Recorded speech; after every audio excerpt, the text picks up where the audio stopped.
A graça e a paz do Senhor Jesus. Estamos iniciando mais uma escola bíblica aqui na Primeira Igreja Batista em Itamaracá. Começando o ano com o estudo abençoadíssimo da Palavra de Deus. Eu convido os irmãos a se colocarem em pé para que a gente possa orar e buscar a presença do nosso Deus nessa manhã, agradecendo pelo privilégio da vida. Estamos aqui para estudar as Sagradas Escrituras. Oremos em nome do Senhor Jesus. Ó Deus amado, é em nome de Jesus Cristo, ó Senhor, que nós te agradecemos pelo privilégio da vida, por esse amanhecer, por estarmos aqui, ó Pai, para glorificar o teu santo nome. Que o teu Espírito Santo nesta manhã, ó Pai, venha nos iluminar, nos fortalecer, nos dar sabedoria do alto dos céus, para que possamos estudar a tua palavra. Ó meu Deus, nos abençoa e que cada versículo da Bíblia estudado seja de edificação para as nossas vidas. Obrigado por tudo. Eu te oro em nome de Jesus, aquele que vive e reina hoje para todo sempre. Amém. Muito bem, meus irmãos, vamos neste momento dar início ao estudo. Nós vamos esse ano fazer uma dinâmica um pouco diferente do que estamos acostumados, não é?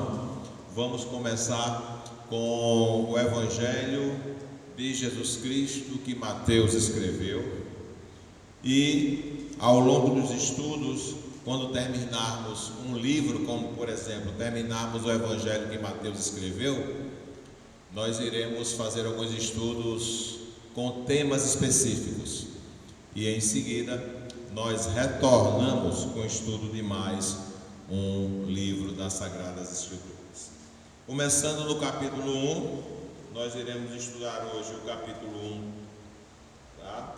E a cada semana estaremos estudando um capítulo, como fazíamos, né? Como estávamos online, tá bom?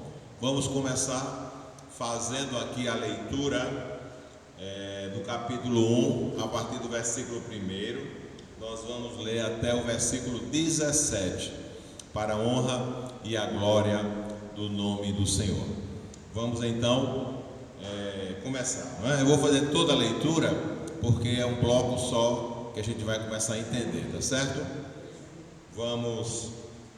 Convido a você a acompanhar a leitura da palavra de Deus. Nos diz: livro da genealogia de Jesus Cristo, filho de Davi, filho de Abraão. Abraão gerou a Isaque, Isaque a Jacó, Jacó a Judá e seus irmãos. Judá gerou de Tamar a Perez e a Zera. Perez gerou a Esrom, Esrom a Arão. Arão gerou a Aminadab, Aminadab a Naasson, Naasson a Salmão. Salmão gerou de Raabe a Boaz.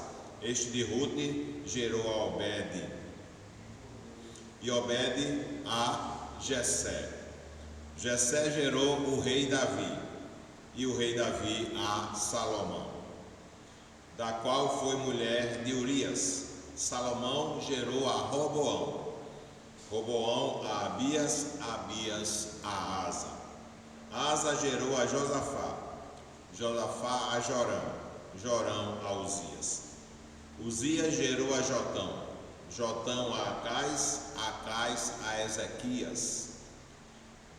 Ezequias gerou a Manassés, Manassés a Amon, Amon a Josias, Josias gerou a Jeconias e a seus irmãos no tempo do exílio da Babilônia. Depois do exílio da Babilônia, Jeconias gerou a Salatiel, Salatiel a Zorobabel, Zorobabel gerou a Abiúde, Abiúde a Eliaquim, Eliaquim a Azor, Azor gerou a Sadoc, Sadoc a Aquim, Aquim a Eliúde. Eliúde gerou a Eleazar, Eleazar a Matã, Matã a Jacó. Jacó gerou a José, marido de Maria, da qual nasceu Jesus, que se chama o Cristo. De sorte que todas as gerações, desde Abraão até Davi, são 14. Desde Davi até o exílio da Babilônia, 14. E desde o exílio da Babilônia até Cristo, 14. Meus queridos, o evangelho que Mateus escreveu é o evangelho de Jesus Cristo.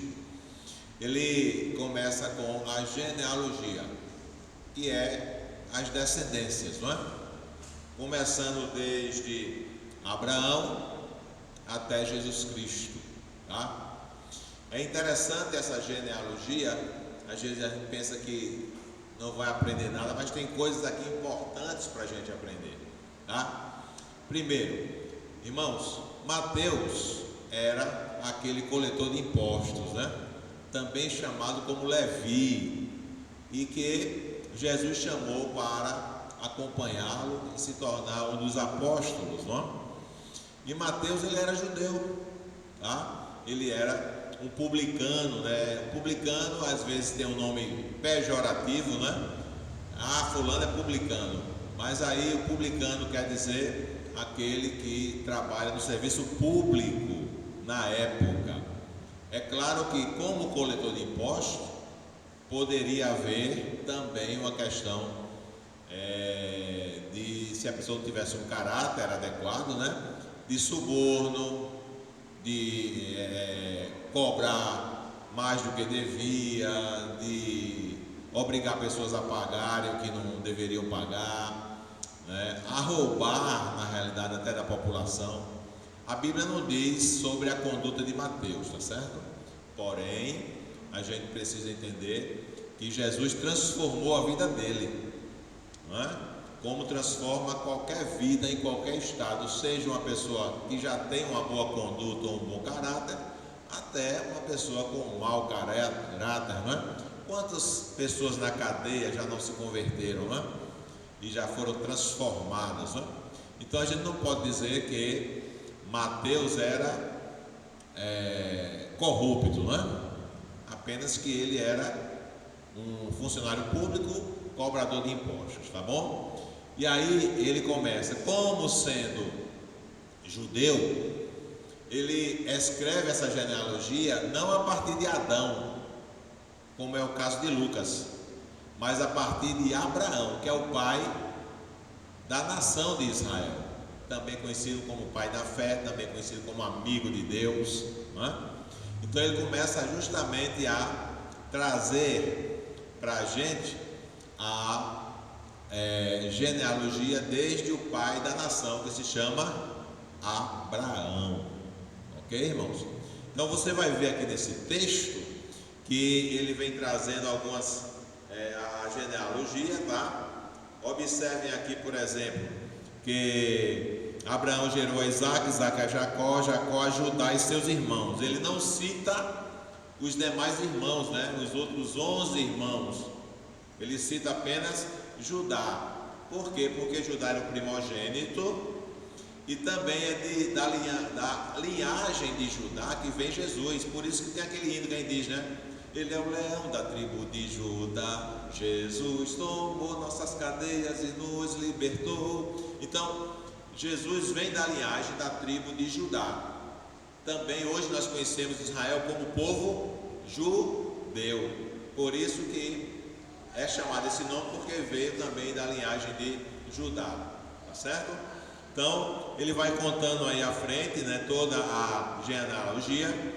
Aí ele chega no versículo 6 a Jessé, que é o pai de Davi, que foi o rei, não é? E Davi gerou a quem? A Salomão. Observem aqui que ele diz, da que foi mulher de Urias. Então Salomão gerou da mulher de Urias. Quem era a mulher de Urias? Betseba. Gerou a quem?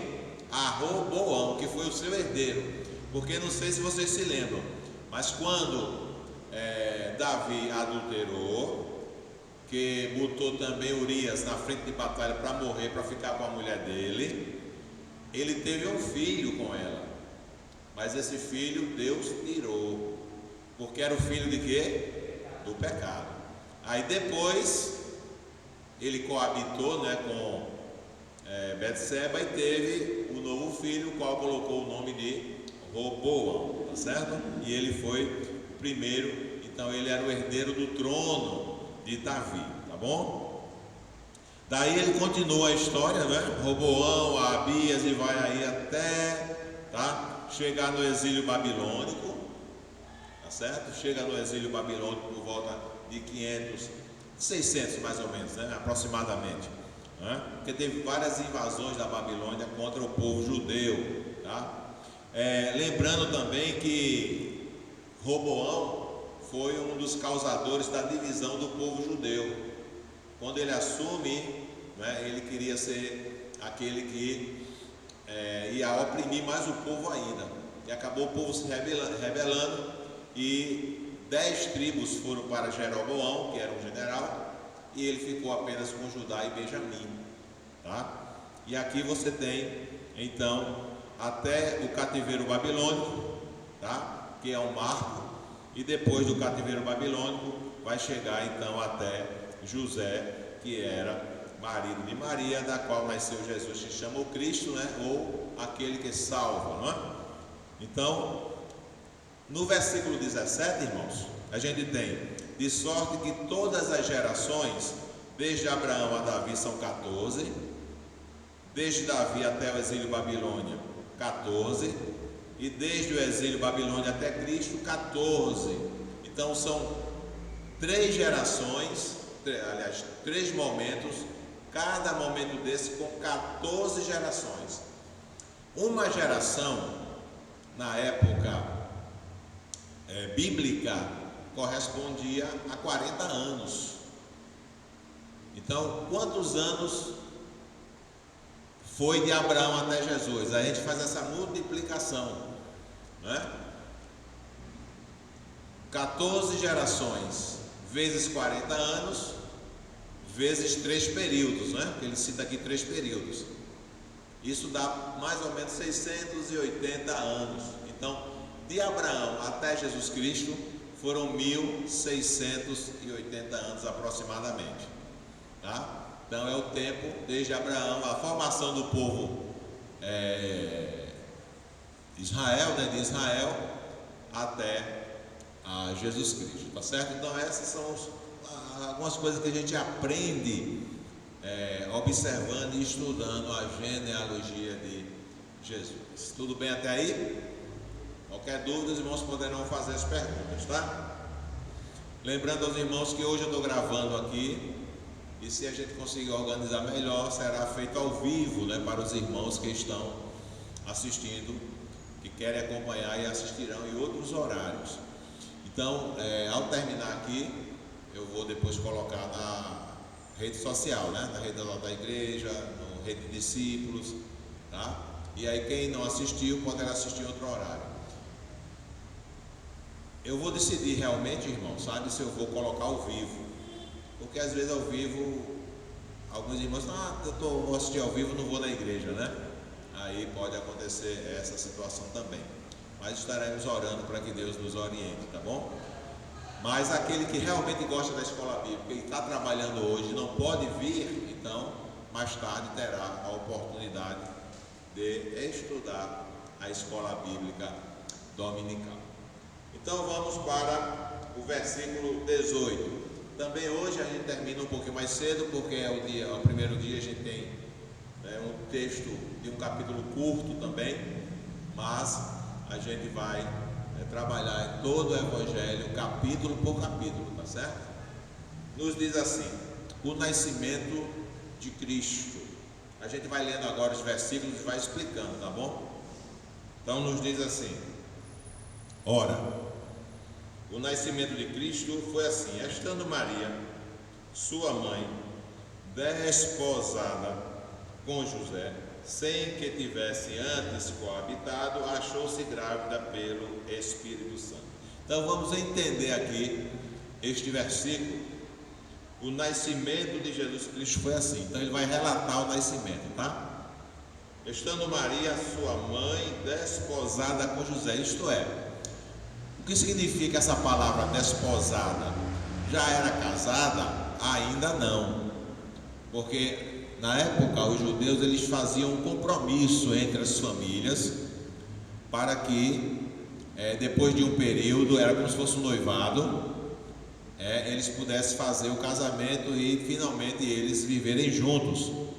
Então esse compromisso era quase um casamento, era um acordo das famílias para que houvesse então a união definitiva. Então depois de um período, alguns meses ou algumas semanas, de acordo com o que a família acertava, então os filhos contraíam as núpcias, tá certo? Então ele ainda não tinha, ele estava desposado, mas ainda não tinha tido intimidade com Maria. E aí ela aparece grávida. Não, ainda não. Aí ela aparece grávida do Espírito Santo, não é?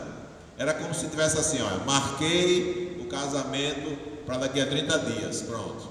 A família acordou, acertou tudinho, vamos preparar a festa, cerimônia, e aí desse período ela aparece grávida, não é?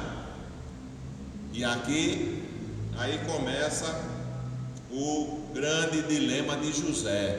Não é meu filho. De quem é, né? Olha a situação aí. Olha o que ele diz aqui, ó. Mas José, o seu esposo, sendo justo e não a querendo infamar, resolveu deixá-la secretamente. O que esse versículo quer dizer, irmãos? Olha, José disse assim, deve ter pensado, a Bíblia aqui não fala, mas a gente fica pensando, né? Eu, na qualidade de homem, né? Ele talvez também tivesse pensado, olha, eu não tive relação nenhuma com ela.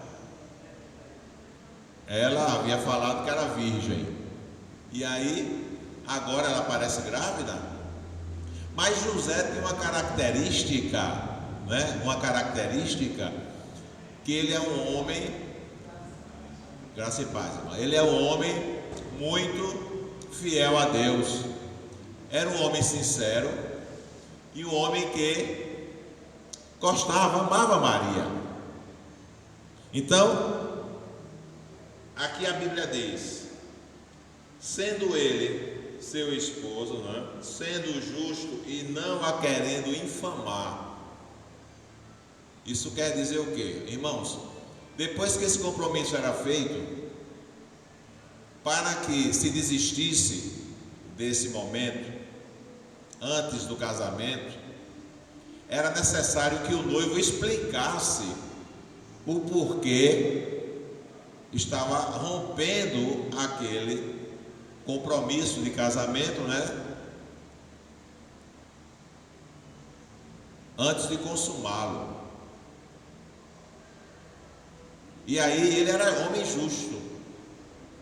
Então ele não quis revelar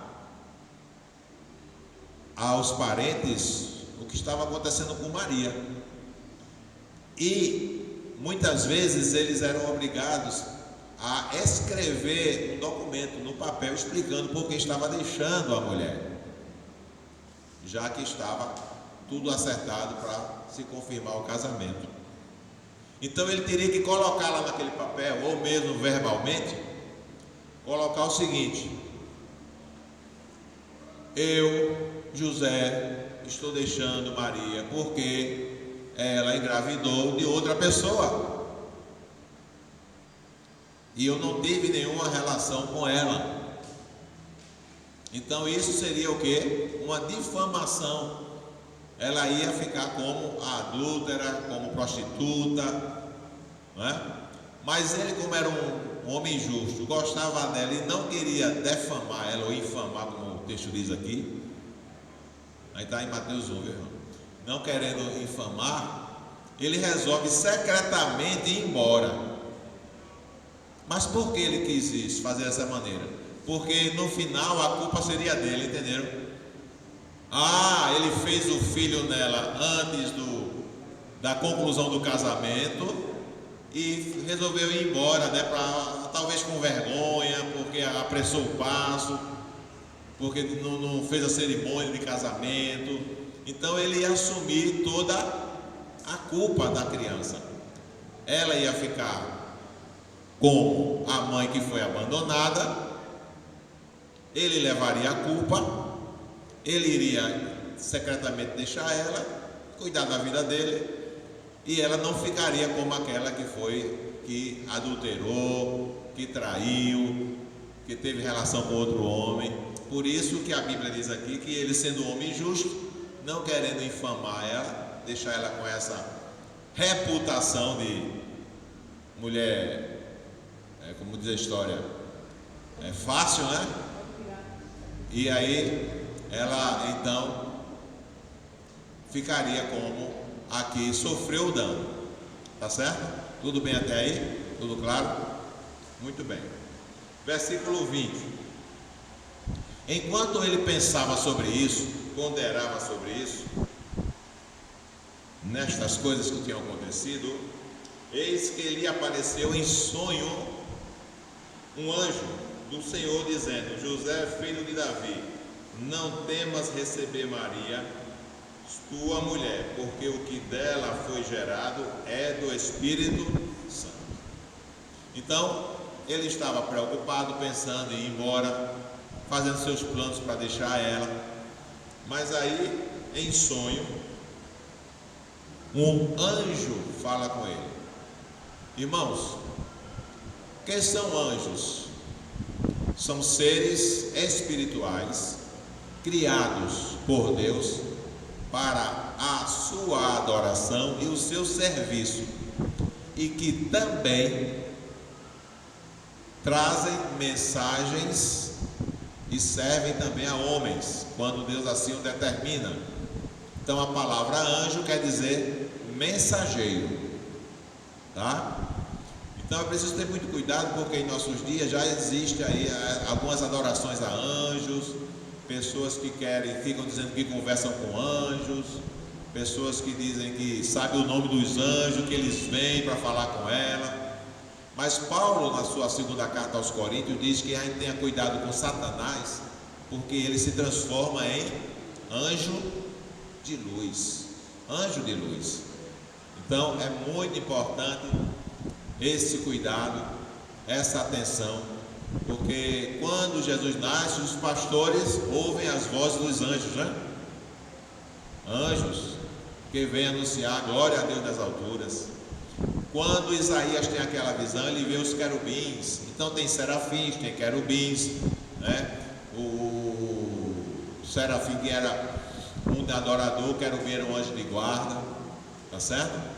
Mas nunca deve ser adorado. Quando João recebe, o apóstolo João recebe a revelação do Apocalipse, lá no finalzinho, pelo capítulo 20, ele vê o anjo que fala com ele, se ajoelha para adorá-lo. O anjo diz assim: não faças isso, eu sou conservo teu e dos teus irmãos, isto é, eu estou a serviço de vocês, não me adorem. Aí o anjo diz: adora a Deus, tá? Então somente adoração, unicamente a Deus. Então José recebe essa visão em sonho e vai então entender que foi o Espírito Santo que gerou em Maria o filho. Aí ele continua, o anjo continua falando: ela dará à luz um filho e lhe porás o nome de Jesus, porque ele salvará o seu povo dos pecados deles, não é? Então nós temos aí o nome de Jesus. É colocado Jesus Cristo, porque a gente viu aqui anteriormente, né? No versículo 18, nascimento de Jesus Cristo, porque Cristo é o Salvador e Jesus era o nome próprio, tá certo? Daquele que iria nascer. Colocaria o nome de Jesus porque Cristo quer dizer o Messias, o enviado para salvar, né? E Jesus também tem essa conotação de que ele é o Salvador. Tá bom, irmãos? Então, versículo 22.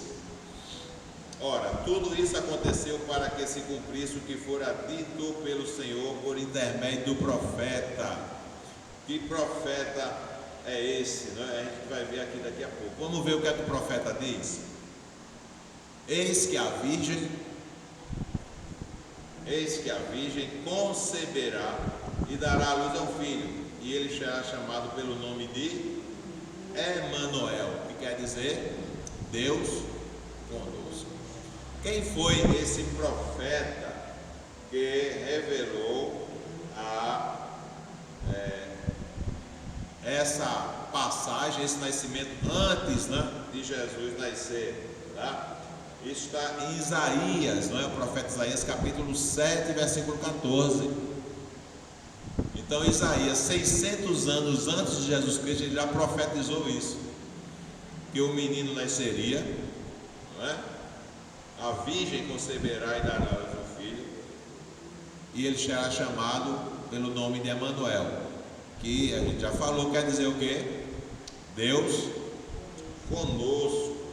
Então Deus se faz presente, é o Deus encarnado, é o Deus que desceu do céu, é o Deus que veio para salvar, para resgatar, para pagar o preço dos pecados, para nos perdoar, não é? O que significa, irmãos? Agora vamos pensar o que significa a presença de Deus em nosso meio, em nossas vidas. Você já imaginou isso? Não é? Às vezes os crentes, eles não têm a compreensão exata do que é Deus estar em nossas vidas, não é? É um Deus que não só perdoa pecado, mas nos dá a vida eterna lá na cruz do Calvário, morreu por nós. É um Deus que nos acompanha, que através do Espírito Santo ele passa a habitar em nós somos templo do Espírito Santo. Por isso que a santidade é tão importante, irmãos. A santidade é tão importante porque ela é que abre espaço para a ação do Espírito Santo. O Espírito Santo ele age como ele quer, mas numa vida em santidade ele vai trabalhar ainda mais, não é? Porque Deus não participa, não coaduna com o pecado. E se a gente anda em pecado, consequentemente a ação de Deus será menor, porque haverá uma separação. O próprio Isaías, lá no capítulo 59, ele diz: os vossos pecados é que fazem separação entre vocês e o vosso Deus, para que ele não vos ouça.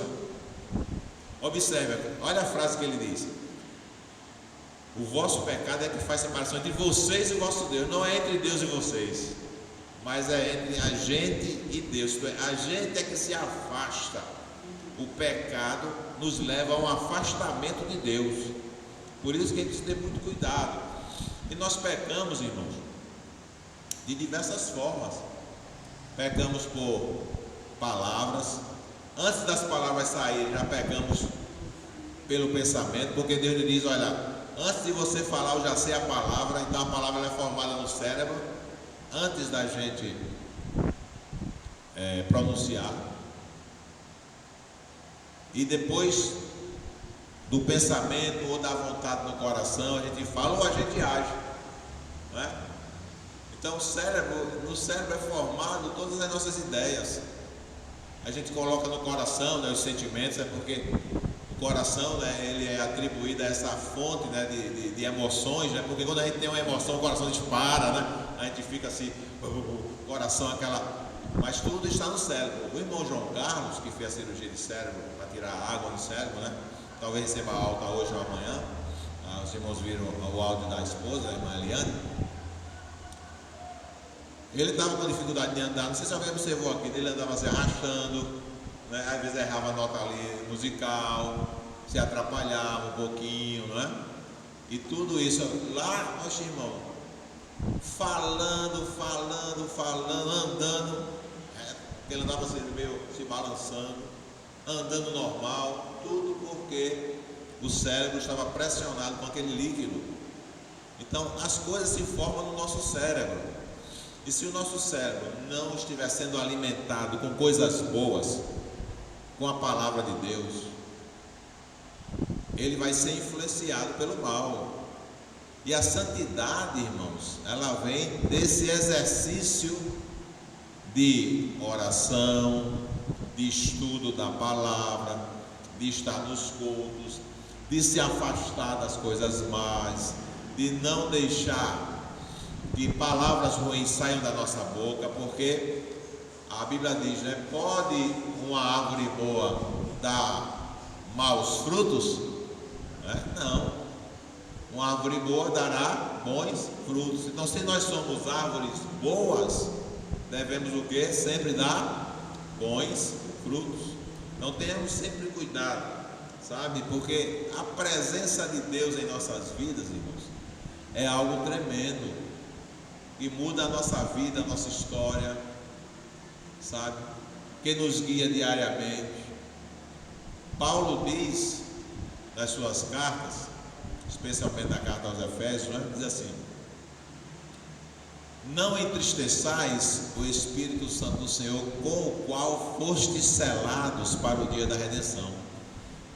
Fomos selados com o Espírito Santo, ele passa a habitar em nós, nós somos templo do Espírito Santo, ele é a consciência de Deus em nós, e a gente precisa então ter cuidado para não entristecê-lo. E como é que a gente entristece o Espírito Santo? Com o pecado, com a desobediência, quando a gente não faz a vontade de Deus. Então tenhamos cuidado, porque Deus está presente em nossa vida. Nós somos o Deus conosco, tá?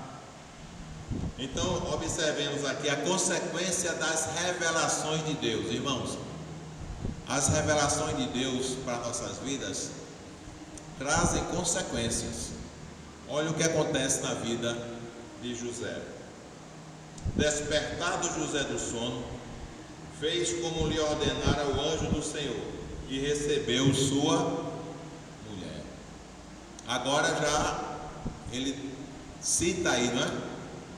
Já recebeu sua mulher, já entendeu que independente dela estar grávida do Espírito Santo, era a sua mulher.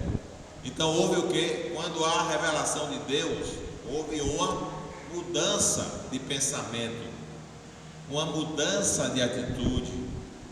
Então nós precisamos, irmãos, a partir do momento que a gente lê a Bíblia, também mudar nossas atitudes, porque é a revelação de Deus na pessoa de Jesus Cristo.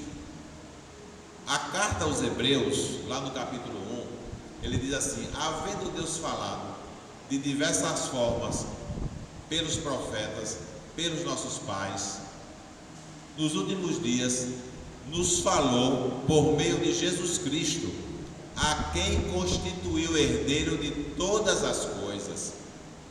Então, Jesus é a perfeita revelação de Deus. Ele foi constituído herdeiro de tudo. Lembra quando ele ressuscita? Toda a autoridade me foi dada nos céus e na terra. Então é muito, muito importante a gente entender isso. Cada vez que eu leio a palavra de Deus, eu preciso lê-la dizendo assim: é Deus falando para mim, né? É Deus se revelando para mim. Não é apenas uma literatura, não é algo que eu leio contando uma história, mas em cada homem e mulher, criança que é citada na Bíblia, nós precisamos ver Deus falando para a gente.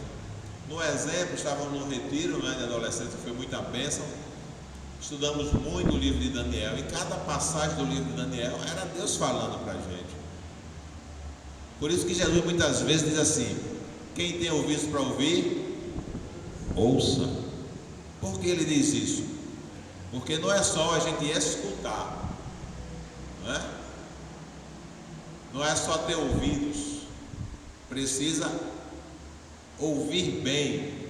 E ouvir bem não é apenas deixar o som entrar, estar com as nossas orelhas, né, atentas, os nossos ouvidos limpos, sem cera, para a gente ouvir. Não, é para a gente o quê?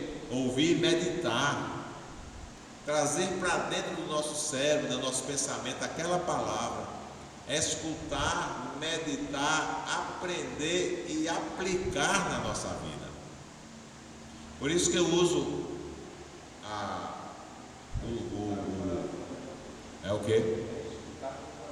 Exatamente, colocar, citou muito bem, irmão, né? Guarda a tua palavra no meu coração, para não pecar contra ti. Exatamente. Exatamente. Exatamente. Se a gente fizer isso, né? Colocar ela no coração, né? E praticar, buscar praticar, né? Por isso que o crente, né? Que eu uso muito, o método Lema, tá? Lema com 2 M's. Eu tenho que ler a Bíblia todo dia. Eu tenho que estudar a Bíblia uma vez por semana no mínimo, tá? Então LE, né? Lema, ler é estudar. Eu tenho que meditar. O segundo M, eu tenho que memorizar, guardar na mente alguns versículos. Então, pastor, eu não sei decorar, mas se você ler, reler, você vai acabar se lembrando. E outra coisa, o Espírito Santo nos faz lembrar o que a gente estudou, porque ele diz, olha, o Espírito Santo, né, vai fazer vocês lembrar tudo que eu vos tenho nos dito, disse Jesus. Então eu tenho que ler, estudar, meditar na palavra, memorizar e depois o aplicar.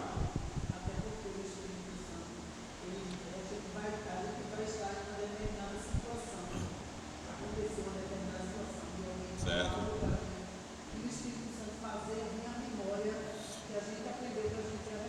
Exatamente, irmã, exatamente. Um excelente exemplo, né? Em situações que a gente se depara de diversas maneiras, às vezes precisa de uma resposta imediata e adequada. Não é aquilo que vem na nossa mente. Tem o Espírito Santo nos faz fazer lembrar isso. Olha, Jesus disse assim, ó, não é? Às vezes tem que ter paciência, às vezes tem que se calar, não é? A palavra branda desvia o furor, mas a palavra forte suscita a ira. Então, calma, irmão. Não, irmão, não é? Eu digo sempre que o crente tem que ser aquele, o deixa disso, deixa com Deus. Não, irmão, deixa disso, deixa que Deus toma conta. Porque tem crente que começa, não é? Então tudo isso é mudanças que acontecem em nossas vidas quando a gente ouve Deus falar. Alguém pensa que talvez Deus vai falar só no sonho ou só quando está orando, tem que ouvir a voz de Deus, mas não.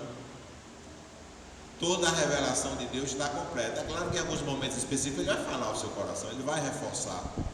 Mas se eu estiver aqui, estudando, meditando na palavra, lendo a palavra, procurando aplicar, memorizando textos, consequentemente eu estarei aprendendo diretamente de Deus, porque esta palavra é Deus falando aos nossos corações, amém? E aí, versículo 25, fechando a ideia aqui daquele compromisso de Mateus, né, de José, que Mateus escreveu, com Maria. Contudo, não a conheceu, isto é, não teve intimidade com ela, enquanto ela não deu à luz ao filho, a quem pôs o nome de Jesus. Então, ele esperou a gravidez, olha que paciência, né? 9 meses, casou, mesmo, a gente sabe que mesmo grávida pode-se ter, né, atividade sexual, mas ele preferiu não ter, esperou ela descansar. E nós acreditamos, a Bíblia não diz, né? Mas nós acreditamos, né? Que ela, como concebeu virgem, depois que descansou, voltou para José virgem. É uma ideia que o povo cristão acredita, tá? A Bíblia não diz, mas como ele fala, né? Da virgindade dela, então acreditamos que do mesmo jeito que ela estava virgem quando concebeu, assim depois de descansar, mesmo depois do parto, Deus a concedeu a ela de volta a sua virgindade, né? Isso aí é uma coisa que a gente crê, tá, irmãos? Não está na Bíblia, mas a gente crê que pode ser. Mas depois ela teve outros filhos e filhas, não é como a Igreja Católica, que acredita o dogma de Maria, não é? No qual ela não teve mais filhos, mas a Bíblia nos relata, a gente vai ler ao longo aqui do texto, dos capítulos que vêm, nós vamos entender e ver que Jesus tinha outros irmãos e irmãs. Porque toda vez que cita irmão de Jesus, a Igreja Católica interpreta que eram os irmãos da fé. Mas não é, na realidade, não é isso, tá? Até porque Judas, não é? Judas também foi um dos irmãos de Jesus. Não o Judas Iscariotes, tá? O Judas que escreveu a carta, né? Um dos irmãos por parte de pai também, né? Aliás, parte de mãe, né? Porque Jesus não teve o pai biológico, né? Então, o irmão, como se dizia, meio irmão, né? Por parte de mãe apenas.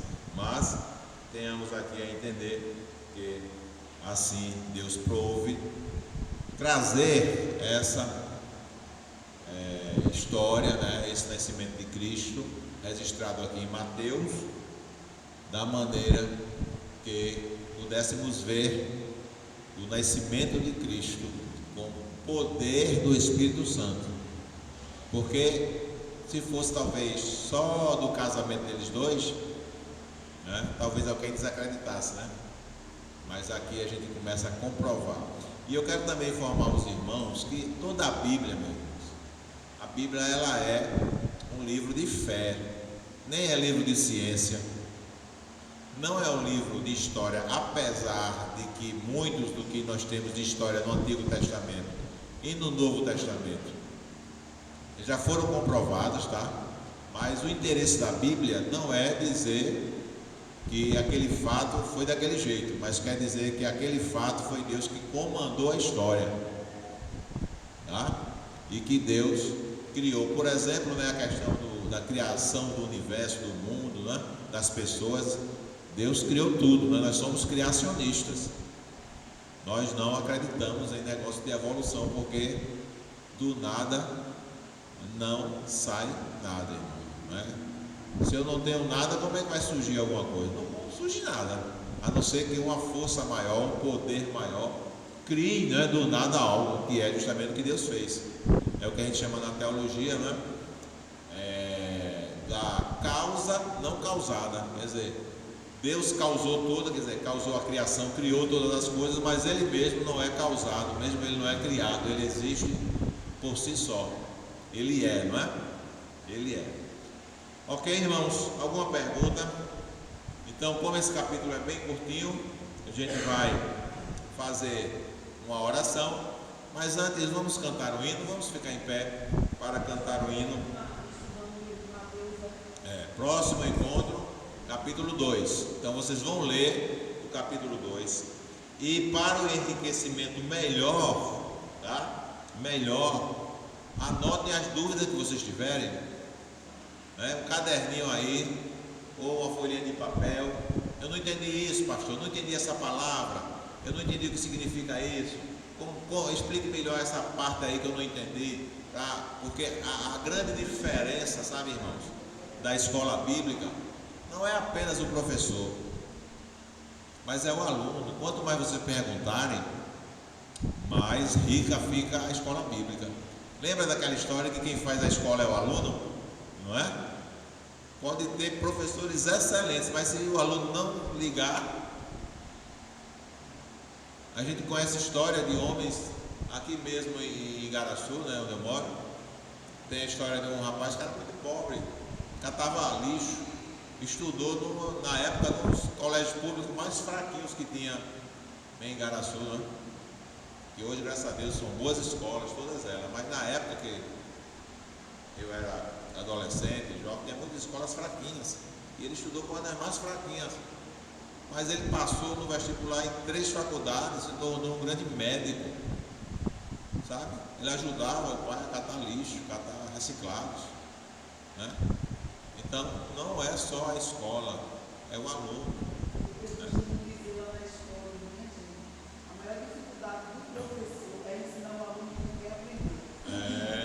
Estudar o aluno que não quer aprender. Realmente é muito difícil. Vamos cantar o hino 25, o Amor. Você mostrou para o cantor cristão aí. Bem conhecido, não é? Que grande amor, excesso amor, que Cristo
18 horas o nosso culto, tá?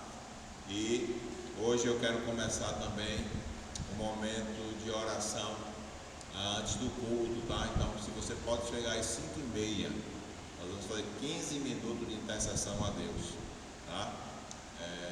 Se não tiver, se for possível aqui, a gente faz no primeiro andar, tá bom? Então, se você puder chegar às 5h30, para a gente fazer esse momento de intercessão a Deus, tá? 15 minutos de oração. Pai amado, obrigado, Senhor, por este momento tão especial. Que em nome de Jesus Cristo, ó Pai, tu nos abençoe e nos conduza, Pai, para melhor te servir a cada dia. Obrigado pelos teus filhos que estão aqui nesta manhã, que já estão aqui aprendendo mais, se aprofundando mais, estão aqui para buscar conhecimento e a tua revelação aos nossos corações, Pai.